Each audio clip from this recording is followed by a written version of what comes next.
Hello guys, good evening sa ating lahat. Dito tayo sa sa aming incubator DIY.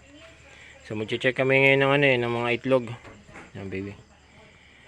Checkin namin ni Ate Angel yung mga itlog kung okay na ba. Kung ano bang progress. Huwag mo na ako sama sa video. Ano lang. Ay, teka, wait lang. Silip lang natin sa loob.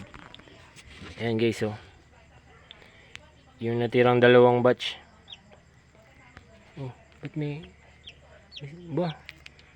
May Sisiw. may sisiw. May naririnig ako. Wait lang. Waka mo. May sisiw na. Ba, may sisiw. Meron na pala guys. Hindi lang siya na-check. Ano ba yun? Hindi ko lang Ayun. Ayun oh. Nilalanggam nga lang siya. Ay nako, Diyos ko. Sayang naman kung hindi siya makakawala. Gagawin natin ng paraan. Maglalagay ulit tayo ng tubig. So iba, baka waiting pa to. Pero at least meron na kahit isa. O diba, kung hindi lang talaga brownout. So ito, gagawin natin ito ng solusyon. Kukuha tayo ng tubig. Wait lang, ilalabas ko isa-isa. Bebe, pakiawa ka. Okay. Yan, wait lang ha. Kuha tayo ng na iba pa. So ito, sisiw na yung isa. Tingnan natin itong iba. Kung may progress. Tingnan mo baby. Ayan o, kikita nyo. Ito, meron din to. So hindahin lang natin to.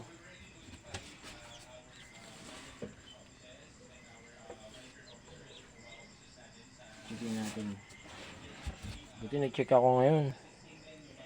Ito guys, wala. Malinaw talaga. Wala, hindi ito matutuloy.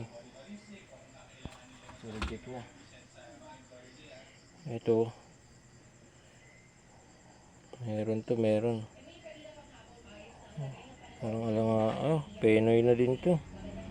Wala rin. Hindi din to natuloy. Ay nako, sayang. Mukhang konti lang ata matitira. Naku po, ito rin. Alam nyo guys, cause kasi nito kapag nagbabaranaw talaga. Ito talaga number 1 problema ko dito sa incubator. Dahil nga laging may brownout dito sa amin. Yan ang resulta. Nasisira imbis na magiging sisiw na sana. Tulad na ito. Wala na rin ito. Sayang. Ayan o. Kasi dapat ito itim na kasi sisiw na siya eh. So wala. Reject. Bukod doon sa second batch, dalawa lang ata. Ito. Medyo kandidato tong isa na to. Pero hindi pa to sure kasi hindi pa siya basag eh. Dapat basag na to. Pero antayin lang natin.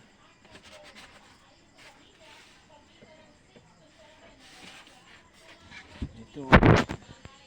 Kaso nilanggam siya eh. Ayan, kita nyo guys. Ayan, may langgam na maliliit. Kita ba yun? Ayan.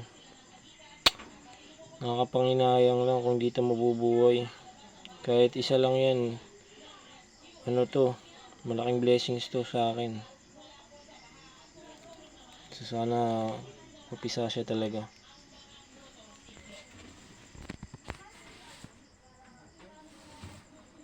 Gagawin natin ng paraan yun. Ito yung sa third batch. Naku po. Ang liwanag eh. Wala rin. Reject din to. Ulit tayo. Mas maganda ng na to. Ito. Medyo okay tong isang to. Pero maulit ng mga ilang araw guys.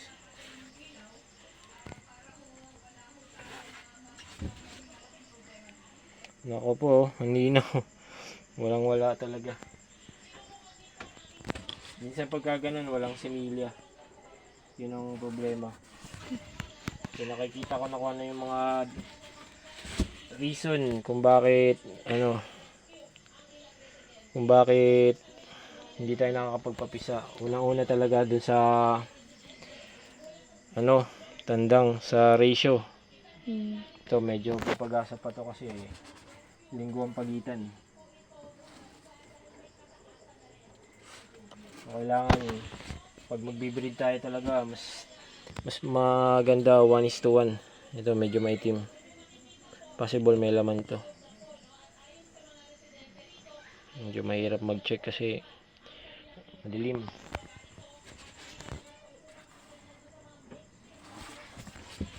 So ganun guys, kung magbe-breed kayo mas maganda 1:1 kaysa naman yung ganyan na nagtitipid kayo sa broodcock. Pero ito resulta. Sabi kasi ng iba maganda daw yung 6 na inahin. Tapos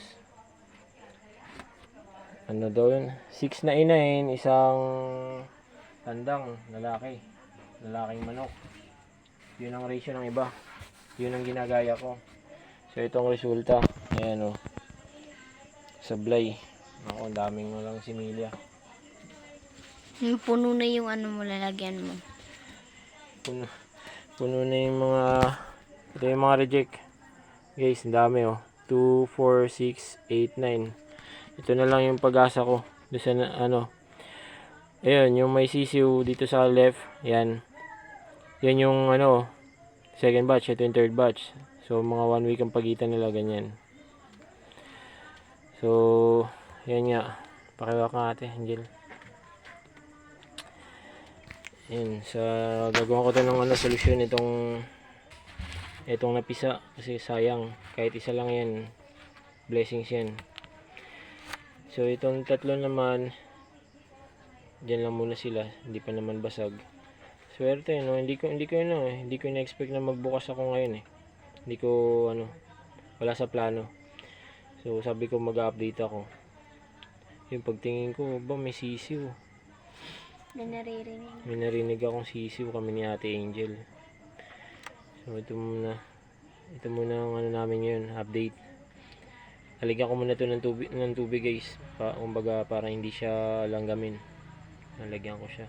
Kasi sayang baka mamatay sa langgam Kahit maliliit lang yan syempre masakit yan para sa kanila.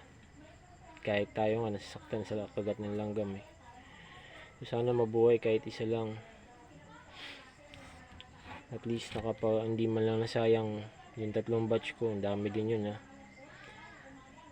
So yun, nagdagdag din kami nagdagdag ako nung nakarang araw tubig pero hindi ko in-expect na may mababasag na palang sisiw.